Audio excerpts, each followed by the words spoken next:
Hello, everyone. My name is Brad Yasar. I am the CEO of EQIFi. And here with us today is Corey from Blubird. Blubird and EQIFi are partnering up to create an incredible RWA platform and supporting ecosystem for it. So welcome, Corey. G'day, Brad, and yeah, pleasure to be here. Do you want to give us maybe a better introduction of Bluebird in a nutshell and a little bit of maybe background on you so people watching can get more acquainted, better acquainted with the two of us? Yeah, absolutely. So a bit about myself. I've been in the Web3 space since early 2017. From there, I kind of fell down that rabbit hole, as a lot of people did around that time as well, and just fell in love with the technology, all of its possibilities. And I started up a marketing company back then as well called Latitude Services. We've been in operation for well over 7 years now, and basically, helped launch 100 plus projects during that time. About 4 years ago, with a couple of business partners, we started up our own venture capital as well, Andromeda Capital. Some of you may or may not be familiar with that one. And we're very, very active in the investment space, and having around, I don't know, four or so hundred projects in our portfolio to date. And we're a chain agnostic, vertical agnostic fund. And, I've also personally sat on the advisory board for around 40 plus projects over that time span as well. And currently on around 6, I believe. So that's pretty much me in a nutshell. When it comes to Blubird, I guess it kind of stems from my background as well, why it even exists.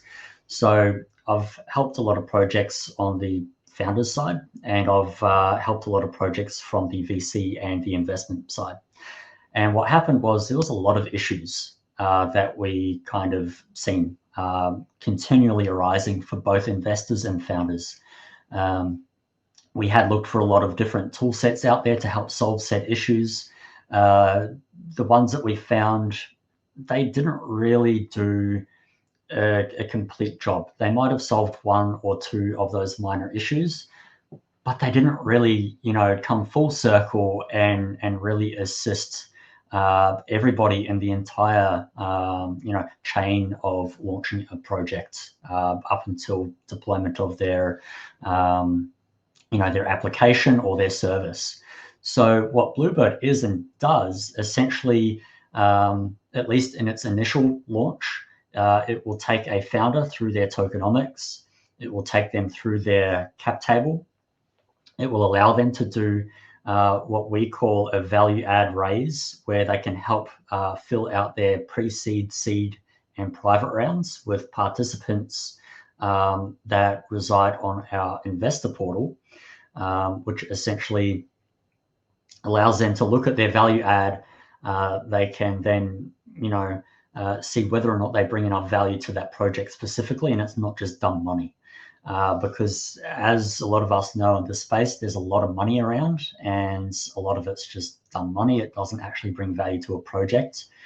So that's that side of that ecosystem. Then it takes them through to the deployment of their smart contracts for their token and their vesting contracts for their investors or their contributors. It can also mint NFT collections and holistically manage like wage contracts and stuff for their staff members. So that's on that side of things. Then we have the investor portal, which I briefly touched on, which holistically manages investments for VCs, for influencers, for retail. There's value for everybody on that side of things.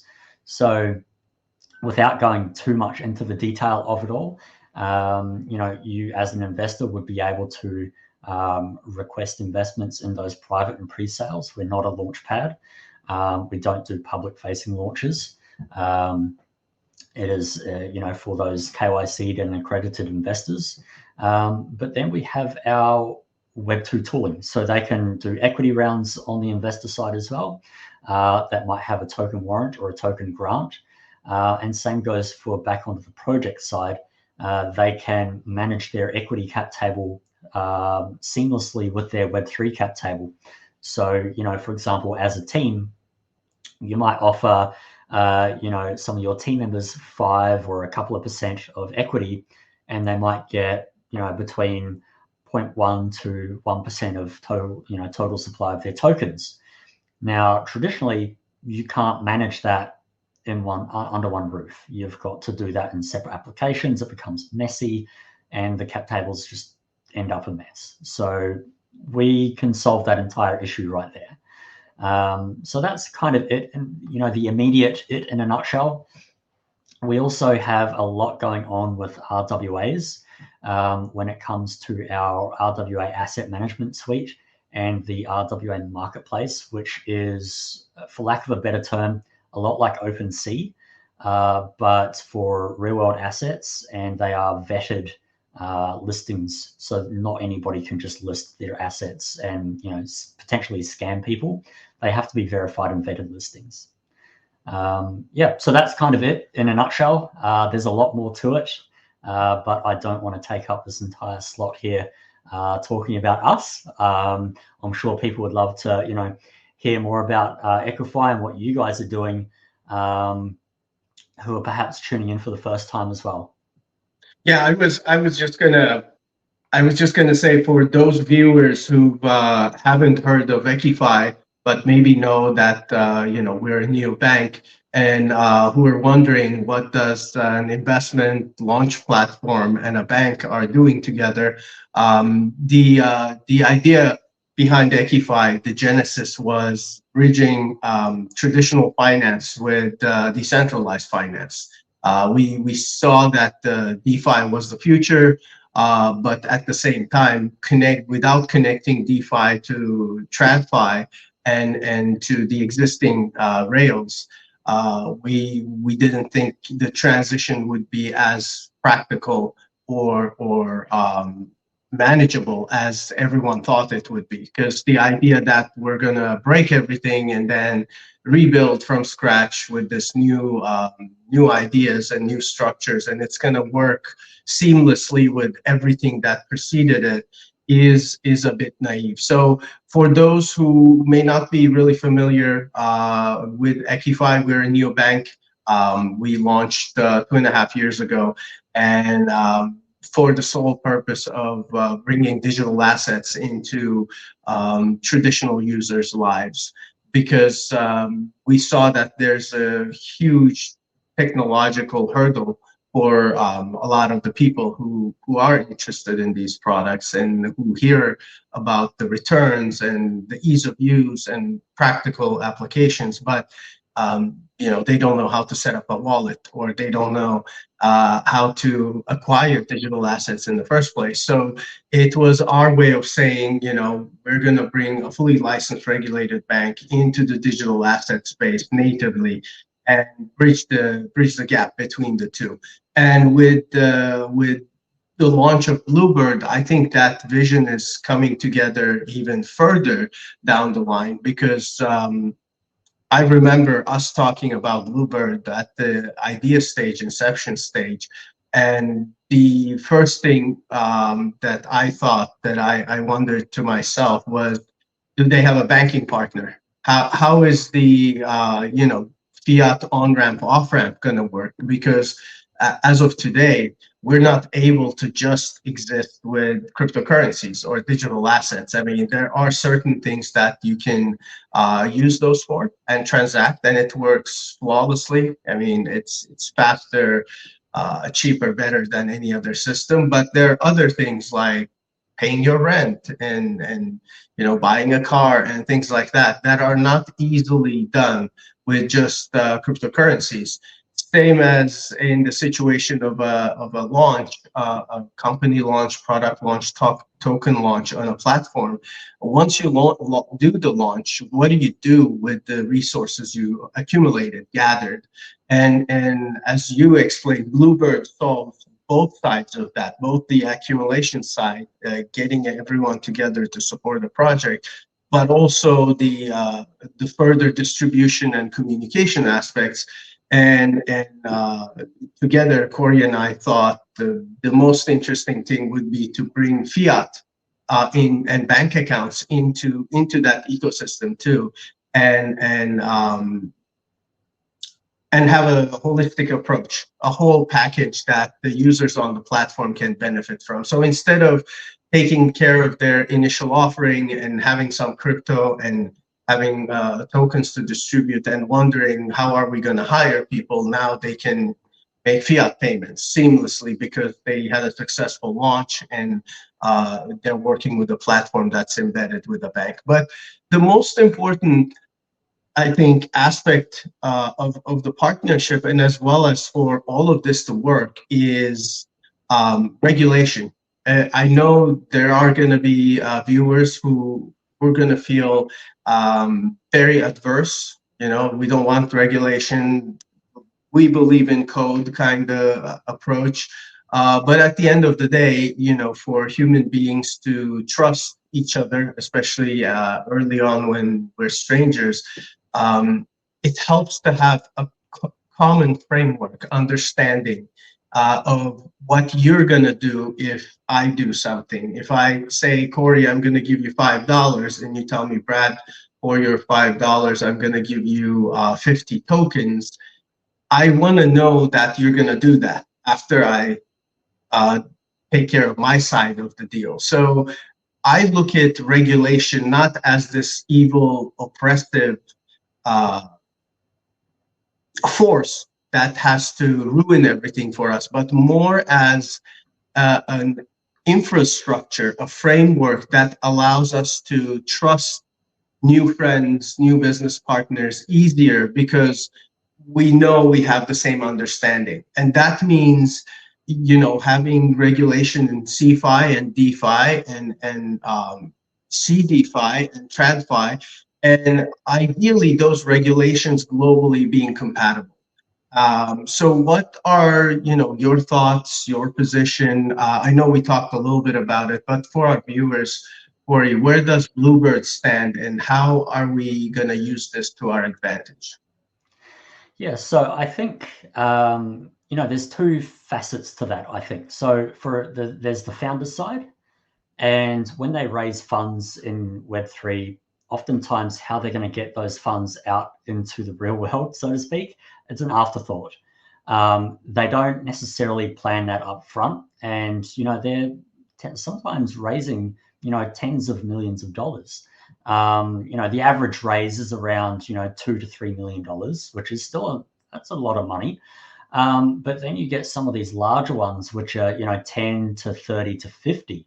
Now, how do you compliantly bring that over to fiat? That's the big question, right? So obviously a solution like what EQIFi has, it makes it rather simple for people, but unless they know that it exists, it's going to be very hard for them. They're going to get very stressed out.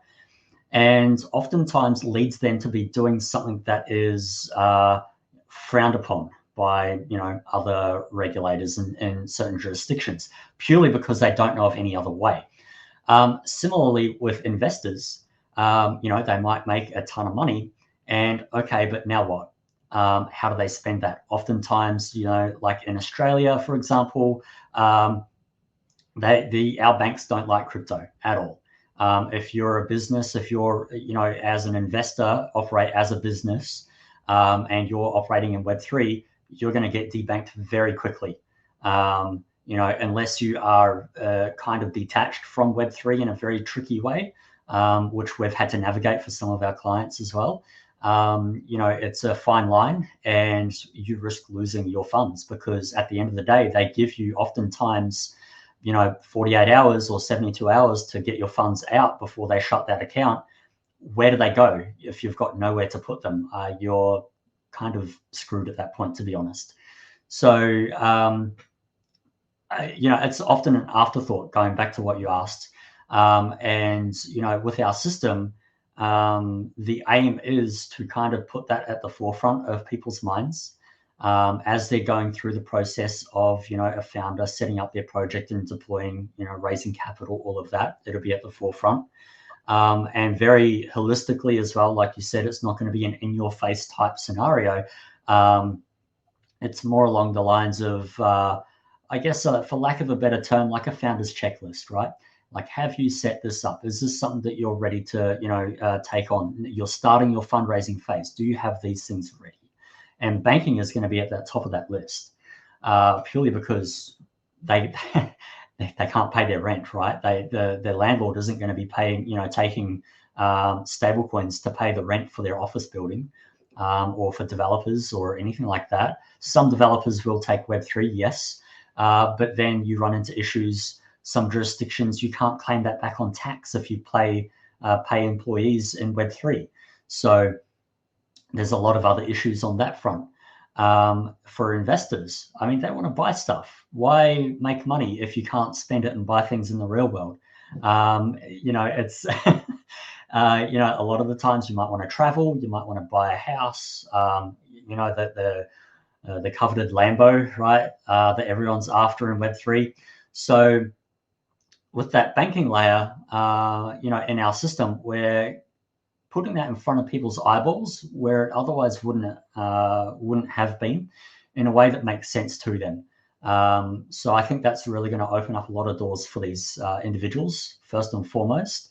And it's going to really shine the light on, platforms such as yours that can offer said services that people just thought were inaccessible, to them as a regular person, or even as a project that might be in a different country that just doesn't know that your kind of service actually exists.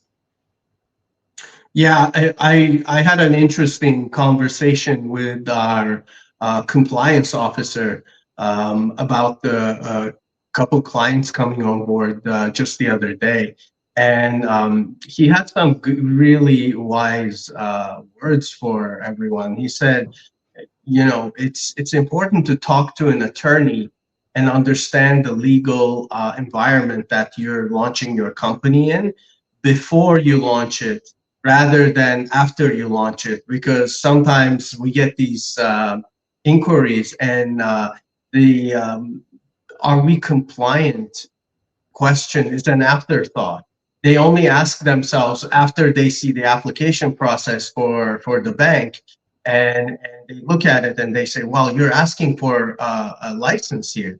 You're asking me if I'm licensed. Should I be? And we're like, well, that's a question you ask before you start the business. Like, I'm going to do X, Y, Z. Should I be licensed? And if not, can I get a legal opinion that says I don't need to be licensed from a reputable law firm? Because all those things make banking easier, listing in secondary exchanges and markets easier. I mean, the more questions you ask up front, the more chances and cheaper it is to fix things and adjust things as needed, as opposed to launching a business, raising, like you said, tens of millions of dollars, starting operations, and then going back and saying, maybe what we're doing requires a license in our country. Let's look at it. I mean, that approach always costs more, creates more frustration for everyone, and slow things down. And here with the Blubird, we're trying to eliminate that. Like, even before you think about what you want to do, see how you want to do it. Look at the ways where, how you can execute on it compliantly. And then regulation becomes your guide instead of a roadblock or something you need to fight. It's the roadmap. You follow it, and then it allows you to do certain things. And I'm not advocating heavy-handed, unreasonable types of regulatory forces or intervention. That's unfortunately has been the case in the past few years throughout the world, and that's just not good for innovation. We're talking about truly giving people a map to follow, and getting into the right path from the beginning, as opposed to midway through the journey. Well, I think that touches on something that you just said there as well, and that countries are, they're all adopting Web3 at different rates. And what that means is you've got different regulatory policies at different stages of their maturity, and that in itself causes utter chaos. So, there's the issue of, okay, we might be compliant in this country, but we need to do banking in another country. What's their compliant? Like, our customers are also in this country, or they could be global to a degree. Like, tackling that regulatory environment, it can be tough. And I can see why people kind of just, stick their head in the sand to a degree. And they just hope that they won't get noticed, or they'll get big enough that when it comes time to when they get noticed, well, they've got enough capital and resources behind them that, they can afford to have those costly mistakes. Which, I mean, if an investor coming from, my VC side, thinking about that, if some of these things that we knew up front about these companies, we wouldn't touch them, because, I mean, it's just asking for disaster. But at the end of the day, we never get told these things, no matter what questions we ask. So we've kind of got to go on a level of gut feeling and trust in this space because of the regulatory lacking, which also can lead to disaster if you're not very careful. So, I mean, what are some of the things that you've noticed in this space, I guess, that are helping with the regulatory framework, if you've noticed anything at all? Well, that's a segment in and itself. So maybe you and I can do Twitter Spaces or something like that, just to talk about that. But I think the biggest product of that kind of I don't want to say haphazard, but disconnected regulation is regulatory arbitrage. Just like you said. And that actually gave birth to the neobank era and neobanks too, because companies go where the regulation is supportive of what they're trying to do, and rightfully so. And if you look at how global the economies are now and how global we've become as the human race, I mean, I don't think anyone launched a business in the last 5 years saying, I'm only going to serve my neighborhood. I mean, unless you're a bakery or something that has time sensitivity on the consumption of the good or service, most businesses now are international and global, regardless of the size. It could be a 2-person business, it could be a 500-person, mid-sized company. So with that global approach, I think everyone does regulatory arbitrage. Just to start somewhere where they're going to be welcome. Then as they grow, capture other markets, get their banking from a partner like EQIBank and EQIFi, where, we're global. You can be from 180 countries and open an account with us and service your project needs and business needs. So in the context of what is a neobank, what's EQIFi, we're basically a branchless bank that exists everywhere in the world. And so, a lot of the times people ask me, well, how do you do it? And if you look at any bank, how often do you use your own bank's ATM network? I mean, maybe you do it often, but I find myself using random ATMs even when I need cash all the time, just because now they have fee arrangements and it's the same money that comes out of each machine. So I don't even think about, is this my bank or is it not? And that's on a global scale. Now, take that one step further and look at business loans and lending and digital assets, both on-ramp and off-ramp. You don't need a physical location to do that. And also you serve a larger clientele if you can do it digitally and if you can do it across the globe. And that's, I think, that's what resulted from these certain parts of the world being very harshly locked down as far as the digital assets go, or traditional banks closing doors to Normal businesses just doing things in a decentralized manner. I completely disagree to this phenomenon that your bank account gets closed and you don't get any explanation. Like there's nothing to fix. It's just, okay, your account is closed. Your profile doesn't fit our bank's customer profile anymore. So have a good day. It's very, very disruptive for a business not to be able to transact. And with EQIFi, that's one promise we make to all our clients. We say, look, our onboarding may be arduous and maybe a little more inquisitive than your traditional local bank, but we're not going to close your account.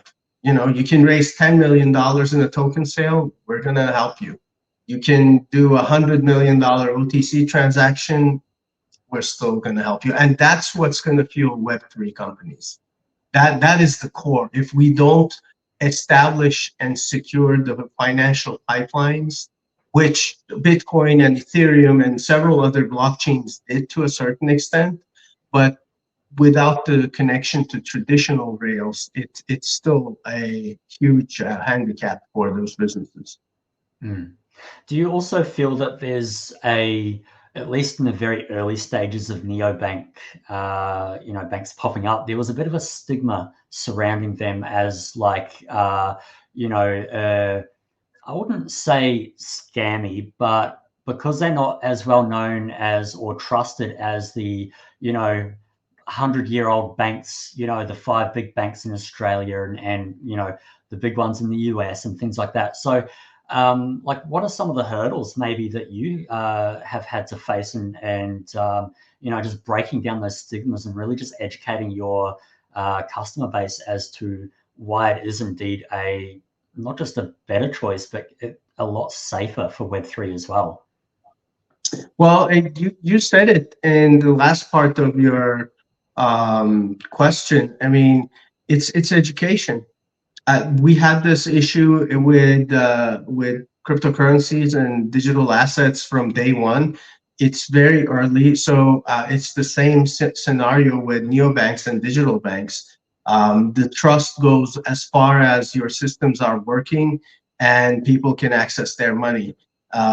So we build trust. We educate people. We bring them on board, and we build trust. Because there's no other way. If someone doesn't know you and you don't have centuries of history in the industry you're in, which few companies actually do. If you look at specific industries and look at companies that have been in existence for over 100 years, it's not just banking. It's you can take any industry and there's far and few, but those are established names. They don't need to, although they have the same amount of failure as another newcomer, they don't have to explain or establish themselves. Everyone knows Citibank, everyone knows Chase, everyone knows their local top 3 national banks, depending on what country you're in.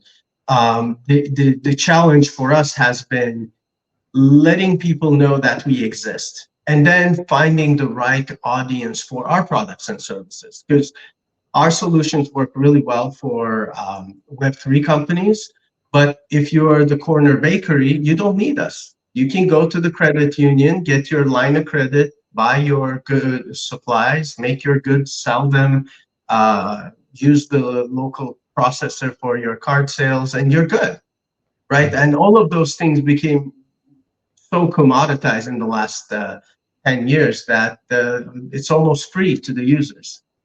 Banking is free. So when we come and we're a fee-based bank and we explain our fees and we show our model, people are sometimes concerned. They're like, "You're too expensive," or "Why do you do this?" And then we educate them. We explain the correspondent relationships that we need to carry. We explain the costs that are involved in each transaction, and oftentimes that helps. That helps people understand, okay, in order to get this service, this is the cost. And then they can decide whether to work with us or work with another bank that subsidizes that activity through lending off the balance sheet or something like that. Well, let me just take us then over to a really good example, and that is our RWA marketplace. So that RWA marketplace, the way that it inherently works is that, as you can imagine, these real-world assets, they're tokenized assets. Now, they are on-chain, trustless, all the rest of it. Now, in order for adoption to come for these sorts of assets, well, we can't be asking people to just pay in stable coins or in Ethereum. It's never going to happen. Because you just put another hurdle. Like they know the underlying real world asset. They're excited about it, and you're trying to provide a new delivery method, which is the tokenization. And then you're saying, in order to get the tokens, you need to get this other thing that's a token, but it's not. And then in order to pay for that, you need to find. No, that's where you lose people. Exactly. So, the system that we've devised with you guys, if I'm so bold as to kind of talk about it now, is basically that settlements layer. So the option there is that they can pay in fiat, they can pay in Web3. The option is theirs. We don't try and force them down a specific funnel. Now, what that means is that the owner of said asset, they can receive either fiat or crypto due to the OTC desk that you guys, have on your system. The options are essentially limitless when it comes to what they're able to do. Whereas on a traditional system, like let's just take OpenSea. I know they're not RWA focused, but they're a marketplace for NFTs. Now they are Web3 native, and if someone like a I don't know, let's just say an investment firm, they wanted to buy some high-end NFT art pieces. Well, they're unlikely that they're going to be transferring in Ether for said art pieces. So unless they're very forward-thinking, which I'm sure some of them are, starting to be, but if you go to the very upper echelons of those types of firms, they won't touch it. They won't even look at it. They're going to wait until systems like ours are around where they can securely and in an insured way transact in fiat to get said assets, which kind of then touches on our custodial wallet solution, which I won't talk about who we're partnering with on that side, but let's just say it's one of the two largest custodial wallet solutions globally. So then not only can they pay in a Web2 fashion and have the reward assets settled in Web3 for the owner, but then the setup and resolution of their wallets and the asset going into their ownership, it all feels like Web2. They don't actually have to feel like this is a Web3 scenario. They still have complete ownership of said asset. It's on an insured custodial solution. So every step of the way is compliant. And all of a sudden, that's where you start opening up for mass adoption, which is what everybody in Web3 has been crying for since day dot. So, solutions like that, and, they can send said assets out of the custodial wallet if they want to onto their own wallet. That's their own business. But for those who don't want to or can't, be bothered learning about this sort of stuff, that's going to be the only way. And that's why there's solutions, out there that handle that sort of thing already for institutional style, entities. Yeah, and I think you touched on two really interesting points, both on the institutional side. One is custody. A lot of institutional frameworks depend on custody. It's not even can they do it? Are they tech savvy or sophisticated? No, the structure of certain funds and institutions does not allow them to custody the underlying asset. So they need an authorized insured custodian to do the investment transaction acquisition, whatever it may be. And we're getting there, but that doesn't exist easily, or it exists, but it's not easily accessible right now. And the other is not to pick on OpenSea, I use OpenSea all the time and like it. I mean, when you're first to market and you capture that much market share, you've done a good service to all of us. So not to pick on them, but just like you said, like the interface, the user experience of OpenSea is not institutional, it's retail. Like there's a single wallet that you can connect, and no one is going to buy an art collection with a single wallet. They're going to at least want to have multi-sig, if not a custodial, insured, escrow system in place. And they can't just, even if they were tech savvy and they had the ether that you spoke about on demand, how are going to do it?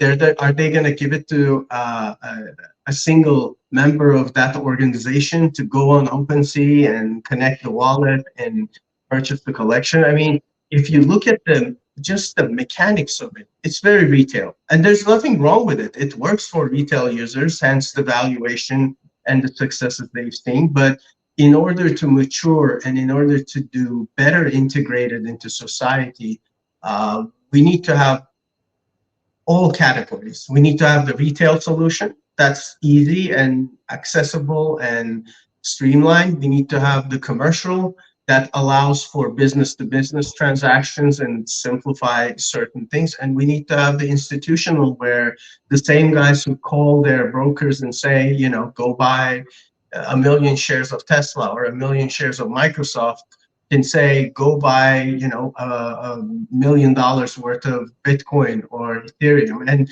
with ETFs, that's already happening, which is very exciting. But that's the flip side approach. The RWA, real world asset tokenization, is going to bring everything over to the future side of things. And with a platform like Blubird and the partnership we have, we can really bring that old feel, comfortable feel into this brand new asset class that hopefully everyone is gonna want to explore and invest in. Just to put it into perspective as well for people listening, a particular client of ours that is kind of pushing us to fast track this entire arm of our company, which is fine. I'm happy about it. Don't get me wrong. But to put it into perspective, so not only are we building out a broker portal on that marketplace for said brokers, because you did touch on that as well, but the corporate, entryway for them as well, because their clients that they already have long-standing relationships with, they purchase between $200 to $500 million at a time of said asset. So that's the kind of, no one is going to do that on chain with Ethereum. If they, even converting that into Ethereum in the first place is going to be an absolute nightmare. And if they wanted to do it quickly, and then if they didn't, they'd have to go through all of the OTC side of things. It takes a lot of time, when it's large orders of that, magnitude. Well, we can do it in under 30 minutes, but that's besides the point. Well, that's okay. That's I'll claw that one back. you win on that one, but but like you said, they're just not going to do it. Corporate will not authorize those sorts of amounts, to be done on chain by a single source, controlled wallet. They're going to have to do it, via wire transfer. So, which is what we're allowing for. We're building it in a way to allow for those, 500 million plus transactions, dollar, per transaction, for said assets. And that's just the first, initial use case that we're going live with. So, I mean, the sky's kind of the limit from there on, from that point onwards. There's multiple different asset classes that we're allowing for in that marketplace. So, we're going to try and account for as compliantly as possible for each of those asset classes. And, just making that entire system just a turnkey solution for, enterprise, essentially. Yeah, and that's where the change of minds and hearts is going to happen. Once people, it, you have a million Lightning transactions go smooth on Bitcoin over the Lightning Network, and they're so small that no one talks about it. It's like, okay, it happened, small transactions, it works, great. But if you get one of those very large size transactions and it becomes publicly known, everyone is going to want a piece of that. Everyone is going to want to say, I want to go to the platform. And the more familiar we make the experience, the more comfortable they're going to be. So, fiat on ramp, off ramp, easy. If you prefer Web3, if you have crypto, easy. Going from one to the other, if you have different needs as the project, and you and I talked about this quite extensively and mapped it out. But we know projects are going to need both. I'd be very surprised if we get a project that says, I only need crypto. That's it. I don't need anything else, just this. Or another project that comes and says, I only need, US dollars. I don't need anything else, just one fiat currency. Give me everything. Those are going to be the outliers. The most of them are going to be like, where are my stables? Where's my fiat for this market? Where's my fiat for this other market? Both are, where we have employees or service providers. And then what do I do with the treasury? Because that's another thing that we don't even advertise, but get a lot of inquiries for, is treasury management. I mean, especially after seeing and hearing the horror stories of 2017-18, where projects raised tens of millions of dollars and kept it in Ethereum and gambled on it, and then lost 99% of that value that they had raised. Now it's quite uh, preemptive to think about treasury management. Whether you raise 2 million or 10, doesn't matter. It has to be managed in a certain way that meets your expense requirements, but also allows you to make the best use of that nest egg, so to speak. So speaking of the feature sets that you guys offer, now you kind of caught me out there with the very fast OTC times for large amounts. What what other features should people know about? Like what can you do? What can you talk about that might not be overly advertised that you're also able to help, solution wise, but isn't necessarily documented, anywhere or talked about overly publicly even? Everything we have is on the website, so we're quite transparent. I just, some products like bank accounts, OTC, we really talk about it. Social media marketing, it's those are the crown jewels. And then, treasury management, if people inquire about it, it's there. If they want to learn about it, we have the materials. But we're not going to run Twitter ads for treasury management, because those people are not on Twitter. They're actually in the accounting department trying to make sense of the accounting rules changing of them every quarter. So what we offer as EQIFi is actually a very straightforward suite of products and services. On the DeFi side, we have digital asset-backed loans. Those are peer-to-peer loans, because we also have liquidity partners that offer digital asset-backed loans, and those are larger denomination Bitcoin and top 10 currency-backed loans that are very, very attractive right now. So we have those, and then we have a yield product. We call it Yield Aggregator, which came to life because of a personal need. In 2017, 18, I was doing a lot of DeFi early on, and then it resumed in 2019 with liquidity mining and providing liquidity for different DEXs and things like that. And I started just playing around with it. And in a few months, I was spending 2-3 hours a day just rebalancing my allocations and trying to optimize where I would get the most ROI from. And then a light bulb went up, and I said, look, I was just thinking to myself, you're spending 2-3 hours. This is not your job. I can imagine people who are less familiar with the industry or the technology spending even more to try to figure out. So I thought, is there a programmatic way we can do this? Can we do this for other people who may have some crypto, but they don't particularly understand the liquidity pools and yields and things like that? And so we created the yield aggregator, which returns a yield on 3 different pools. That's the DeFi side.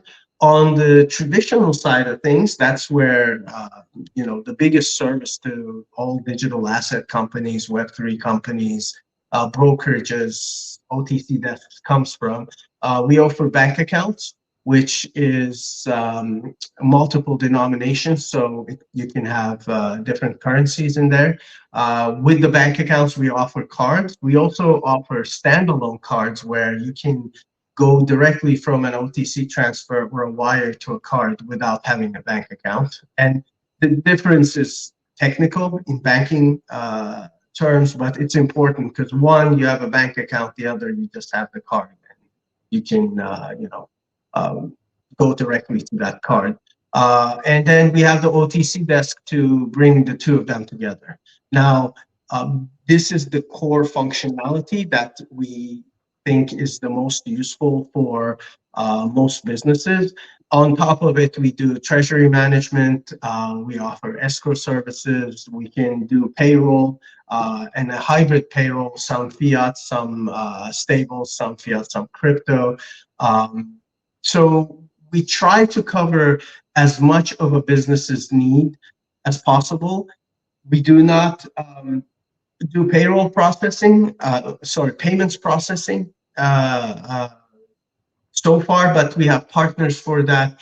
And again, the goal is to integrate into your business model as much as possible so that we eliminate the friction between your bank and your exchange and your OTC desk and your employees and your government. Like we are fully licensed, regulated, audited, and take care of our clients as best as possible. The only outlier product that doesn't usually come into conversation is our BaaS product, banking as a service, because everything I described in the first group comes with BaaS, but everything in the first group is pretty much applicable for any business, any platform, any individual, as long as you have multi-fiat currency needs and digital assets and OTC needs. We are your one-stop shop. Now, the BaaS is basically us saying, if you don't want to work with EQIFi, if you don't want to have a separate bank, but you have a large enough community that needs our products and services that you want to manage, you want to market to, you want to handle, and you just need the banking license, you need the infrastructure, you need the correspondent network, then BaaS is the perfect solution for you, because we implement that under your brand, white box, white glove service, and integrated with your platforms and communities, and suddenly you become your bank, your own bank for your community, which is, for certain size communities, very favorable and exciting. At the same time, it's full-on integration, so it's better to start with a more simpler product, quicker to onboard, and then once you have your experience with Eki and you're happy, looking to that direction if that's interesting. Okay, so it sounds like you've got a very robust suite of offerings that can handle the largest of exchanges right down to the smallest investor. You've kind of got everybody covered, with their most core needs, essentially. It's the future. It's the future of crypto-friendly banking and Web3. And I want to reiterate how dissatisfied I was with established banks not treating this new industry, these new technologies as just technologies, and how adverse globally the reaction has been to this incredible value creation.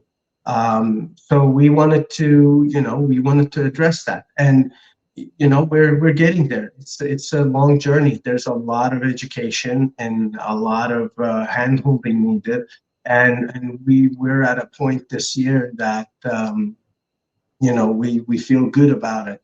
Now, this is going to evolve with Web3. So we're not just going to stop here, like with the partnership with Blubird and your team. We want to become more visible. We want to become more available, because just when we started the conversation, knowing about existence of these products and services and this platform is the first battle. If people don't know, they go to their traditional banking service providers, they get declined, they say, we hate banks, they hate us, it doesn't work, and then they walk away and they try to do things to the best of their ability. But now they're falling behind, they're not getting market share, they're not growing at the pace that a traditional business would have if they had a supporting banking institution. And when we started talking, that was the most exciting part, where we can provide these services, embed them into a platform like Blubird, and it's natively available. You don't have to refer me anyone, you don't have to pass them along, I don't have to explain it again. It just works seamlessly. They go in, they have an amazing idea, they gain the backing and traction of masses, they raise funds, and then they open their bank accounts and off to the races. And if we can get there, that's going to be an incredible leap forward from what it is now. And then, of course, real world assets, that's another leap forward. Now you don't have to have a brokerage account or some broker that sends you a manual authorization forms. Now you do it on chain, fully compliant, licensed, regulated, but transparent and instant. Then you can obviously tokenize pretty much anything. So sky's the limit. I'm very excited to be a part of this this partnership, and seeing how many of these Web3 problems we can solve. Like the banking side, we identified a few. We have products and services that address them. You identified several on your side, from cap table management to distributions to smart contracts and audits. But this is just the tip of the iceberg. Like, we're scratching the surface and saying, this looks good. Like, this is gonna be useful. But how much more useful it can be? How much more deeper we can go? I mean, that's just going to be a fantastic journey. When you say also, it's just the tip of the iceberg, I agree. But what I would add to that is it's probably the most critical point as well for a project, purely because this addresses their ability to go to market and how quickly they can do it. Now, in Web3, as everybody knows, going to market first or second, or close follow-on, all very, very critical if it's a very competitive marketplace that they might be entering into. So having that edge, not having to worry about their banking side of things, and being able to, basically freely pay and hire who they need to, rather than have that oh crap moment after they raise their funds of, now we need to scale our team, but the team won't all accept Web3 payments.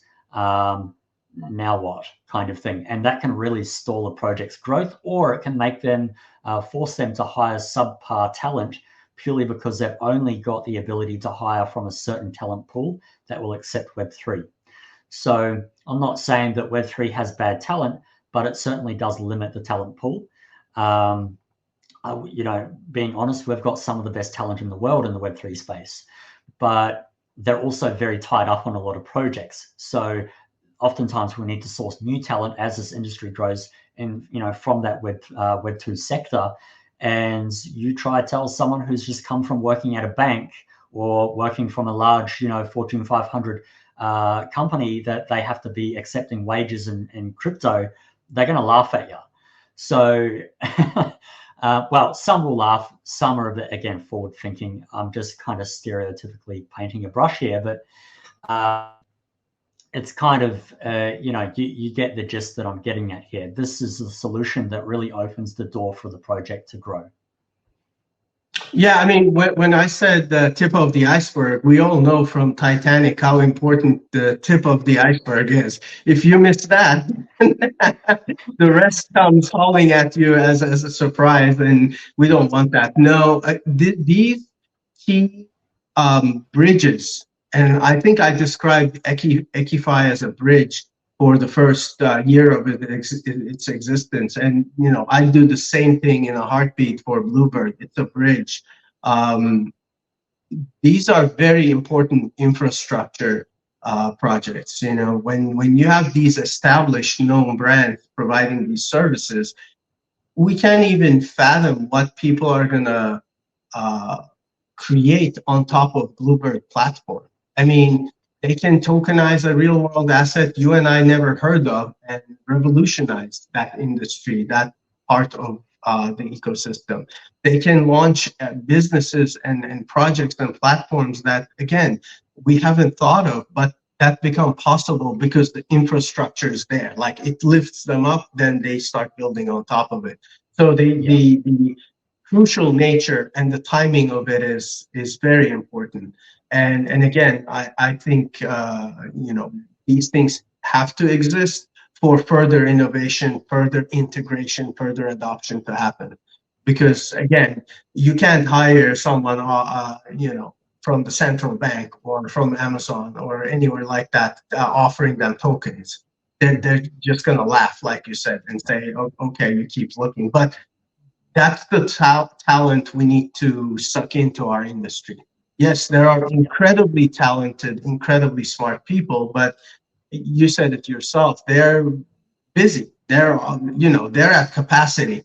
And if we don't bring more people in and from more diverse skill sets and backgrounds, we're always going to have this shortage and cannibalism. Like, okay, I know, because you are an advisor to EQIFi and, we work together, I know, okay, I can trust Corey and I can do XYZ with it, but you're already, as you mentioned, advising so many projects and have so many clients.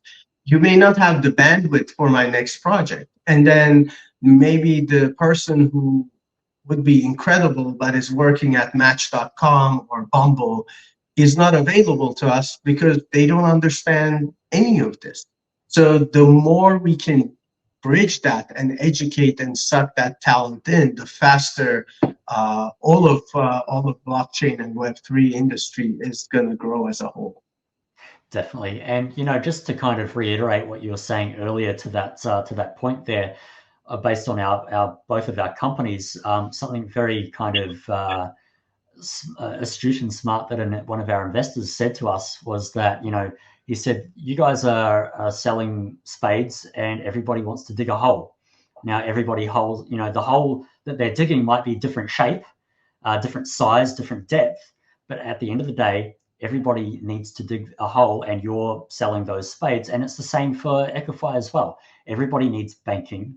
And you guys are offering that in such a way, that it matches perfectly in Web3 that, we as a company, we would, like, personal relationships aside, we would be crazy to go elsewhere based upon your pure technological stack that you have set up to handle those requirements.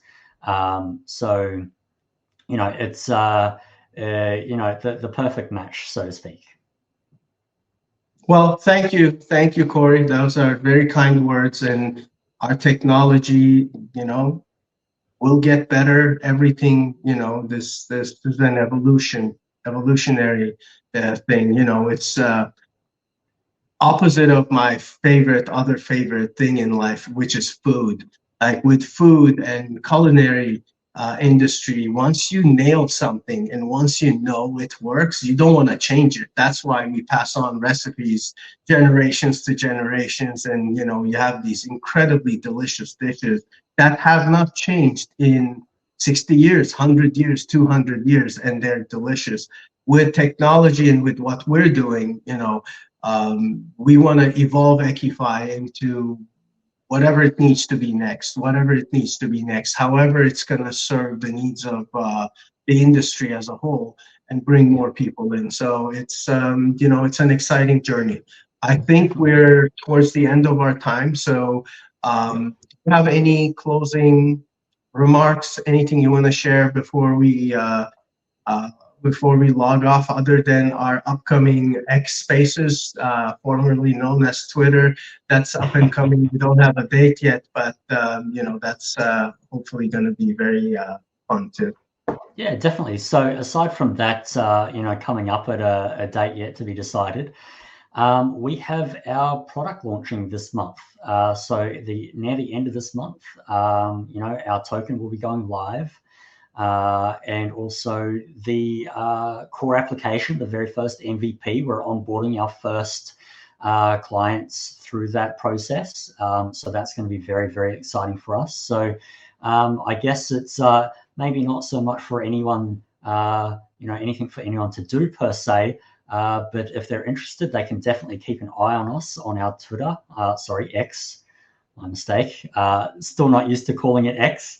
And also our Telegram group, which can be found via our link tree on our X.